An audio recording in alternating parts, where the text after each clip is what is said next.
ကတော့ကိုရဆောင်သွားနေရဲ့ကေဘေကာပေါ်မှာပေါ့နော်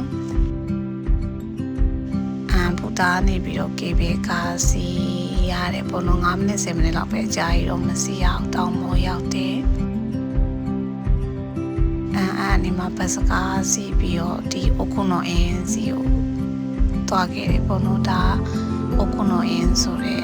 နာမည်ကြီးနေရာတစ်ခုပေါ့နော်ပြောမယ်ဆိုသူကပင်ချိုင်းပေါ့နော်ဂျပန်ရဲ့ဟိုငယ်တဲ့နှစ်ပေါင်းများစွာကနေရှိခဲ့တဲ့ဂျပန်တင်ချိုင်းပေါ့နော်ဒီနေရာလေးကလေတင်ချိုင်းဆိုပြီးတော့ကြောက်စရာလည်းမကောင်းရန်အေးချမ်းချမ်းနဲ့တစ်ပင်ကြီးတွေကလေအကြီးဆုံးအကြီးတွေဒါတော့တကယ်ချင်းနဲ့ဘလောက်ရိုက်ပါတယ်ပေါ့နော်တစ်ပင်ရတယ်ဒီလိုမျိုးကအမြင့်ဆုံးအမြင့်ပဲပြီးတော့နေရာလည်းအကျယ်ရွယ်ဆိုတော့လေလမ်းအစလမ်းအဆုံးပေါ့နော်အဲ့နေရာရှောက်ဖို့ရအောင်15မိနစ်20လောက်ရှောက်လိုက်ရရဲ့ပေါ့နော်သူကနေနားမှာလည်းဒီလိုမျိုးချင်းကြလေးရှိရပေါ့နော်